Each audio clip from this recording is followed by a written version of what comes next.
All right, everyone. Welcome back to the Jay Davis Show. We're super excited to have Kelley Thornton with us today. He's the founder and CEO of Tiege Hanley. Thank you for coming on the show, Kelley. Thanks for having me. Really appreciate it. Yeah.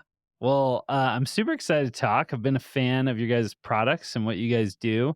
Why don't you give us a quick, maybe kind of entrepreneurial founder story of how'd you get into this? What made you crazy enough to start? Time. I got old and ugly and needed help with my skin. And my wife was complaining and, I wanted to keep her happy.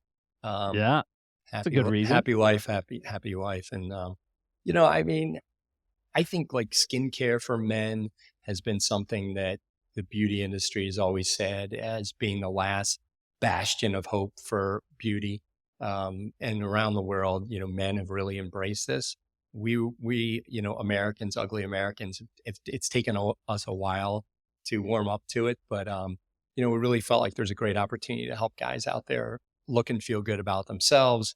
And to try to break it down into a simple form of, how does a guy get into skincare and how does he take care of himself? What steps does he need to have and what products does he need to have, and simplify that and speak to guys like, guys like to be spoken to, like guy to guy, not some marketing talk by, a woman telling him to take care of himself. So that's kind of, the impetus for how we got into the business. Yeah. I mean, as you look back, was there a single moment where you kind of had this aha moment? Was it something that developed over time? How did that kind of ideation process happen? Yeah.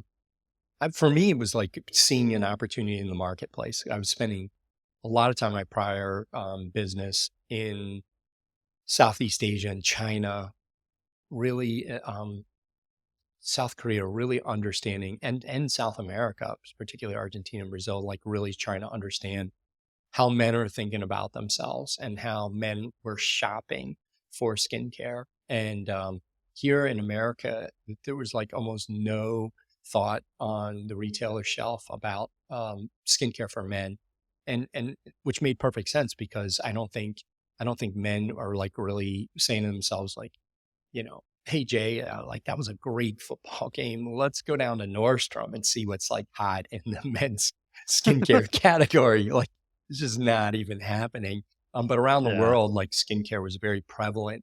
And when I would go into stores in Asia and see, 10 feet by 5 shelves in a convenience store of men's skincare, I thought this is just unbelievable to me. Like, how can this be happening over here? And even like in, kind of Western Europe, how can the cultural shift be happening where guys are really thinking about taking care of themselves? So when I saw that, and then looking at the numbers and seeing triple digit growth in China and Southeast Asia, like 30-40% year over year growth in Western Europe, and then or Eastern Europe, moving more west towards the US, I thought this is just like great. We got to we got to ride this wave and get involved and try to help guys think about taking care of themselves. Yeah.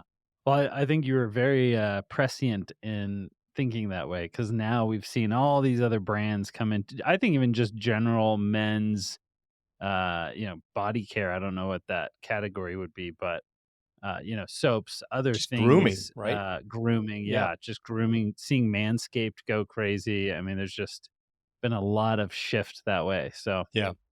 Yeah. I it's mean, amazing. it's been, and honestly, I think the wave is still forming. Like, I think Yeah, there's still a lot of people that are like orienting themselves to, it's important to take care of themselves.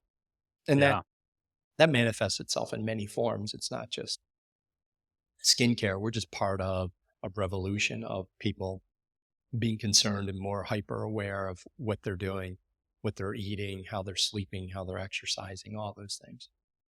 yeah. Well, one of the things I love is as you look through your history and what you've done, you've founded other things besides Tige. What are some of the surprising lessons? I think, and we were talking about this before we started, but Yeah. I think so much time is spent on coming up with the idea. And then people find a good idea, it starts making money, and it's like, oh, now I actually have to do all these other things. Yeah, I think What have been those surprising things? the idea is like the simple part, right? Yeah. I mean, it's all about the execution. And I think the idea is important, right? Because it has to be you have to be solving a problem for people, Yeah. or you have to be creating something that is there's a clear reason in the landscape to exist, right? But I think like the hard part is working on being really good at something and being very very focused on a consumer, and keeping the guardrails on, and right and being like dedicated to the mission that you embarked on originally, while while iterating on that over time, but trying not to stray too far off course. And we've made those mistakes many a times. Yeah. What do you think have been some of those lessons that you've learned that have been like, "Oh, man, I wish I would have done that sooner?" Or are there things you've learned, this is kind of a waste of time, it's non-essential, but everyone talks about it? What are some of those Yeah. things you've seen? Well, I'll go after it two ways. One way is like, you know, we wanted to be very capital efficient early on. And I know you've talked to a few founders that haven't raised. We never really went down the path originally of, hey, we're being raising money is going to be part of our DNA. But we've been very, very, very capital efficient. So I think like as quickly as you can, and it's easy to say now because this is what's going. This is in the DTC space, this is the culture. Make money, right? Like Yeah. it's not growth above everything. It's survival, right? I mean, Yeah. the longer you can stay in the game, the better you can be. So I think like being early on very capital efficient is something that I think is very important. And I think I did it okay early, but maybe not even early enough. Like I think I could have been even more capital efficient, like in year one and two. So I think Yeah. that's like super important. And so basically, to that extent, basically say no on spending any money on anything unless it's like really, really a good idea. Um, Regretting like, um, I think you make all the decisions that you make over time based on the information that you have in front of you, right? So looking back, some of those decisions, were probably not the best decision, but they were the right decision to make at the time.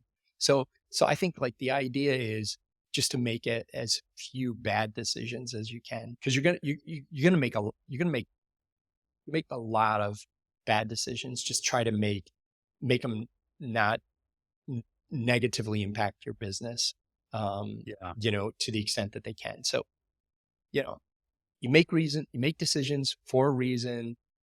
They were the right thing to do at the time. They may prove out to be bad. They're likely to prove out to be bad because you usually make more bad decisions than good decisions. You just hope that you hope you make some good decisions along the way. I think it's the point. Help me out there, Jay. Bail me No, out on that one. no, I think that's, I think every single entrepreneur has those moments where you look back and you're like, "Can I just redo this? Like, Yeah. could I start over and learn all of these lessons?" Because I think you just go through so many experiences where you're like, you just learn so much, and so it's just trying to make the best decision and learn quickly and adapting. I mean, I think that that's such a natural feeling that every single one of us has. Yeah. I mean, the hardest ones, we were talking about people right before we jumped on Yeah. the call. I mean, the hardest decisions like early on Oh, is like the people decisions and the people that you bring in your business. And you do it for the right reasons and the right reasons at the time. Um, but it's a lot of those decisions create problems down the road. It's hard it's hard to upfront make really good people decisions because you really don't know where the business is going. You don't really know very well what skill sets you need to bring in the business quickly early on. yeah. Those are hard ones. That's one of my favorite things is I always tell people, like, it always comes back to these super, super cliche things, but they just turn out to be like the hire slow, fire fast. And you're Yeah, like, "Oh, yeah, yeah, that makes sense." And then every time I'm like, "Why'd we wait so long?" Like, I see the same th thing. I say the yeah, same thing. My CFO said on that, this was like 2 years ago, and he said, "Hey, pretty much everybody that I've ever been involved with, like that we exited out of the business, pretty much like there's not been one person that we've ever exited out of the business that we've said like that really hurt us. Yeah. That was like really that was like a bad idea, or that's going to be much more difficult than you think to like fix, repair, Pick up the pieces. pick up the Yeah. pieces. It never works that way. It's always a Yeah. good decision that you just didn't realize that it was how good it was going to be typically. Yes. Yeah. So yeah, that's all. It's just so emotional. Fire as fast as you can. But it's so tough. It's It's so hard to do. Yeah, we started it early and then we like kind of stopped doing it, but then we got back on it. We do 30, 60, 90-day reviews, and we're like new hire reviews, and we're really diligent with it. And Yeah. it's critical. And like you have to force yourself to do that, to do 30, 60, 90. If you don't do them, and you're not dedicated to the process, 'cause you should know like in 30 days in, like where do you stand with this hire? And if it's not, Yeah. you should have a really good sense. And at 60 days, you should know. And if things aren't working at 60 days, you should make a decision pretty quickly. Yeah. No, I think that's Netflix has the no rules rules book where Reed says if someone came tomorrow and said, "Hey, I'm leaving," if you aren't going to fight for that person, you should get rid of them. Mm, And give them a way to exit that's reasonable. good for both parties. But I think that's so true. I've never had someone who 30 days in, it's like, "Ah, man, this isn't really working great," and then they totally turn it around, it's amazing. 30 days in, I have concerns, it's like, "We should just do this now. We shouldn't delay this." If you have So true. We've all lived through it, right? I mean, at 30 Yeah. days in, we're like, something doesn't feel quite right, but let's give it some more time. In like 60 days, still feeling like something's not right. You Yeah. know, here's our three choices. Yeah, just it's not right. Yeah. Let's just pull the trigger. Well, one of the things I love that we were talking about before, and I think this is so true, is as a CEO, you just have to be so adaptable. You're constantly kind of jumping from thing to thing as you've gone through that before, but also through with this business. What are some of the lessons you've learned about how to do that in the right way? How to be helpful without being micromanagey, but also have that breadth? Because I always feel like I'm trying to constantly figure out what is it that I do here? Exactly. Yeah. The previous company I was with, I had an employee for 10 years, and they said to me, I'm not quite sure what you do here at the company. And I was like, it's really insulted by that. Um, but I can understand. Yeah, you know, the people thing is very difficult. So I think figuring out where in the business needs the most help at any given time, and spending and trying to concentrate. You can't be all like as a CEO, you can't you can't go you can't be very effective going like a mile wide and like half inch deep. I mean, Yeah. you really do need to trust in the people that you hire to make decisions. And actually, I think when you get to the point where you realize you got so many good people in the business that you can really trust them to make decisions, that's a very critical point, I think, in the development of a company. And it is for me. I feel like it's we have so many strong people in the positions that are so critical that I feel very confident in their decision making. And then what happens is then you look at the business and see as a CEO where you're needed based on the company priorities. We do 90-day planning. We do annual planning with 90-day sprints, and so where over like the next 90 to 120 days, where am I going to be spending most of my time? Where does the business need my like level of attention, or attention at my level?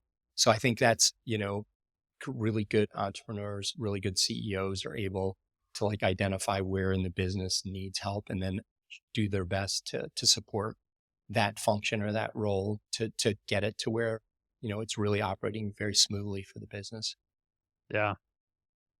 As you do that, is there a way that you have found is the best way to kind of support that team? Are you diving in and like, hey, let me be a sounding board so you guys can ask me, what direction? What do you feel like you kind of naturally will lean into? What are some of those things? Yeah, a combination of both actually. So I think like if we, I'm usually doing heavy lifting on a lot of stuff. So I'm actually crunching numbers, looking at spreadsheets, attending meetings, going to vendors or whatever it is that I'm interested that we're trying to work on.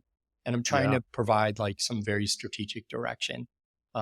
My hope is that, I can get the team to a place where they can make a decision.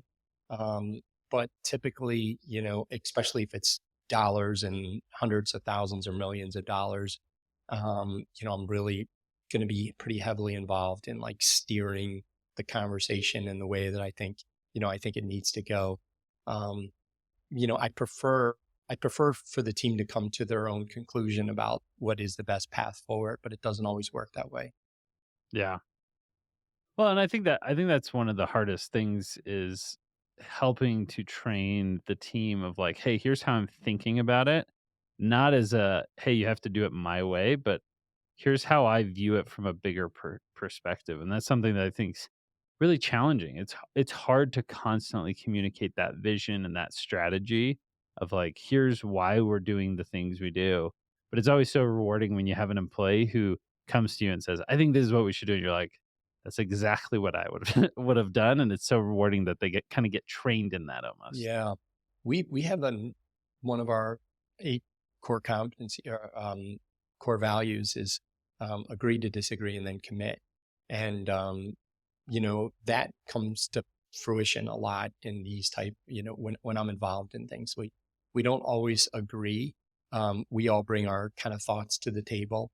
And, but once we make a decision, that as a company or as um,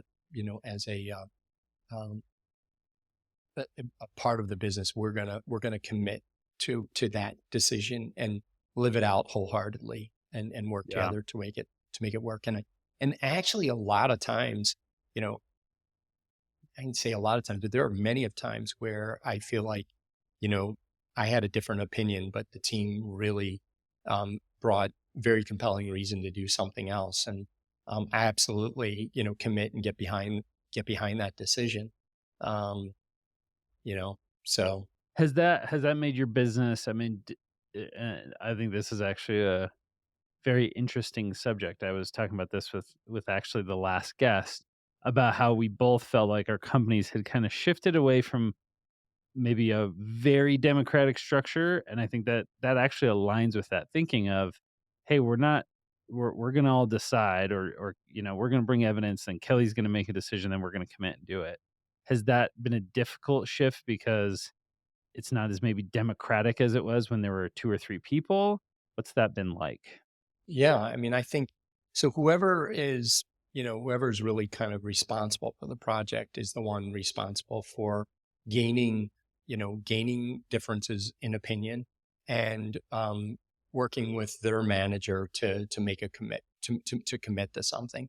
I think the hard part and the change that it's taken over time for us, Jay, is understanding that that everybody has an opinion, but we can't, we're not going to be able to pursue every different direction. We're really just going to have, we're going to pursue something in one direction that's agreed to, and we really need to get everybody behind it and not be like, well, my decision wasn't chosen.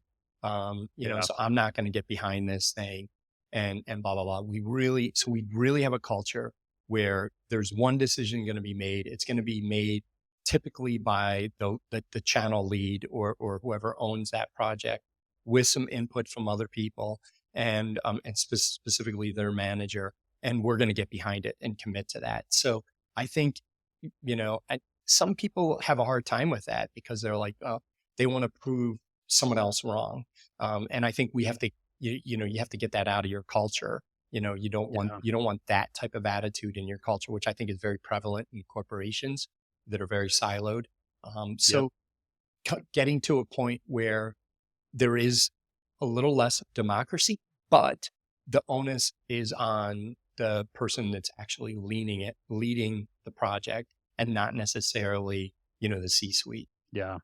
No, I think it's such an important step, but it is challenging. It's hard for people to have the humility of like, "Hey, I disagreed with this," especially sometimes when maybe in the beginning that project is struggling. It's hard for those people not to be like, "Hey, told you so," and kinda pull that back up Yeah, and instead really commit to the group decision. yeah. I mean, it's really important. So, and I think like then comes we have a way of running the business that has a high degree of transparency and accountability. So then you have to layer in over top of that, um, being very willing to be vulnerable when things aren't working well, and saying, "Hey, we made this based on 70% of the information, and um, it's not going too well, and here are some of the issues, and Yeah. we need to try to reconcile this if we can." So you have to have that built in kind of ownership and vulnerability, and act like an owner, kind of cultural mentality, to get behind decisions that were made especially when you weren't in favor of them. Yeah. I love it. Well, another question I want to ask is a little bit of a shift, but what is as you've now hired, I think hiring is so difficult, but it's so key. I mean, as you said, you look back and you're kind of like, I see people throughout every business I've ever been a part of. I'm like, man, that person was so needed and so perfect, and other people, you're like, man, I thought that person was going to kill it, and they didn't. Right. What what is like the question you wish you could go back and ask the people to root out the good and the bad? You know, Unfortunately, there's a lot of people come to the table, and even if they come with a degree from, you know, world class institution like the University of Chicago, which we were talking about earlier today, Yeah. that doesn't necessarily mean that they're going to be, a phenomenal, employee. And so I think, like, is there a way to kind of ferret that out early on? I think, like, through the hiring process, we have a very rigid hiring process that includes a lot of different people asking different questions. But I think, like, giving most people, like, I don't think you do this at the C-suite, giving most people some level of homework assignment in the process is really important, because you will get a really good chance to understand how they think and feel and write and analyze and things like that. So I think that does help you a lot ferret out potential problems. And then I would go deep, in even like contacting references. And the, the more that you can put into the hiring process, which is really hard because you usually really want to hire someone, and the more you can take out the bias, the better off you're going to be. Yeah. No, that is I think that's great advice. It's so easy to fall into that, not checking, not reaching out to former employers. It's amazing. We were just talking about this actually yesterday of how many times we just like we actually didn't know if that person even had a degree. Like have we actually checked anything? And so it's very good. One of Yeah. the other things you mentioned earlier, that I also wanted to ask you about and get your thoughts because I think it's something that almost every e-com brand is struggling with. You were talking about top of the funnel and trying to think through top of the funnel. Yep. How have you balanced and I think this is what's so hard for DTC companies. How have you balanced both building a brand and making people aware with you of who you are while at the same time trying to drive performance as you're bootstrapping? I mean, brutal. That's like the hardest thing, of within the marketing team. Yeah. So especially if you are, really truly unfunded and focused on being profitable, it's so hard. You're so highly optimized for acquisition, Yeah. um, and everything is kind of a math equation. It is the one area of our business that, I think we've worked really hard on brand, but I think it is the one area of the business that over the next several years I'll be spending more time on. So, I think you need to get to a place where, you're really committed to working on brand and you're going to put money behind it. And you're going to know that, it's going to be very hard to measure the impact of it. And so looking at your brand health and looking at a few other metrics is probably the only thing. I mean, you could do some brand lift studies and things like that, but the only thing that you're really going to be able to measure when you really focus on brand, your level of engagement, your growth of your organic social channels.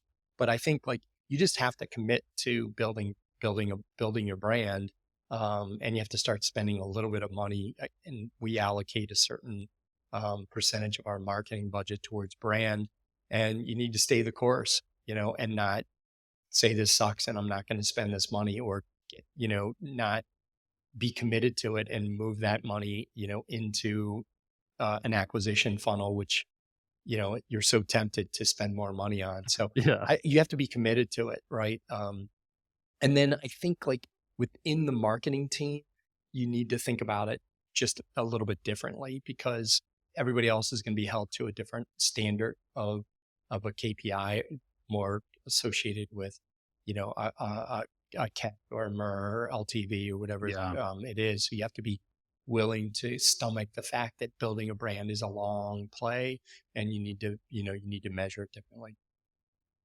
I think that's very wise advice. it is not easy. It's so easy to, especially if things get tight, say, okay, pull back from brand.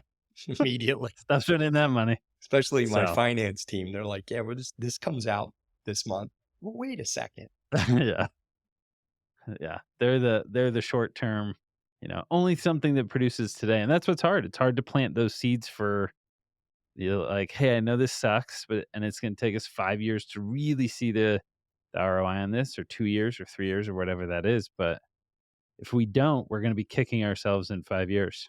Yeah, I mean, if you're early on, I would say like just focus on acquisition, but Yeah. everything that you do with your brand and anything you can do organically, just keep really tight focus on your message, like try to figure out what's Yeah. working and then just constantly beat that message. Yeah. I love it. Well, what's up for Tej next? Like what are you guys working on? Is there anything that you're has been in the works you're excited about? Where are you headed? Yeah. Well, I'm really, I'm excited about everything. Actually, I'm excited about where the business is in its trajectory. I'm really looking forward to the next 3 years in our growth plan. I think we're going to hit some really huge milestones. Um, I'm really excited about some new product. We have some new, real, very advanced technology in a product, anti-aging technology, which I'm Oh yeah. really, really, really excited about. The form factor and the type of product it is going to be very, very good.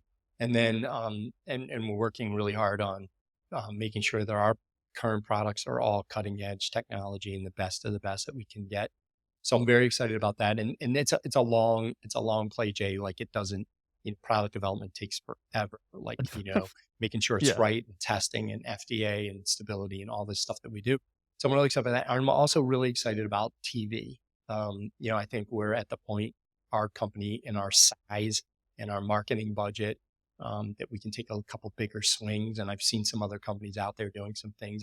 I'm really Yeah. excited about us getting into some different channels and getting into TV, which we're going to launch like in the next 20 days, which I'm really excited. That's amazing. I Yeah. love it. Well, where can people go and find product? Obviously, they can go to teach.com. Yeah. I mean, either Teaser, or Amazon. It depends on, where you like to shop. We love people to engage in our at teach.com. We have an awesome, awesome discount for you and your listeners at teach.com/J Davis show. And Awesome. there's an awesome free gift there for anybody that wants to try our product. So, but hey, look, it's just important for you to get started on your skincare journey. We'd love for you to come along with Tej. But no matter what you're doing, you should be washing your face every night and every Yeah. day, every morning and every night with a really high quality face wash, and make sure you moisturize during the day before you go out with a product that has SPF. So just get going, guys, on your routine, no matter what you're doing. We hope that you can come on our journey. Just visit us at teach.com or teach.com/, J Davis show, and we'll hook you up. Love it. Well, thank you so much for doing that for the listeners and for coming on.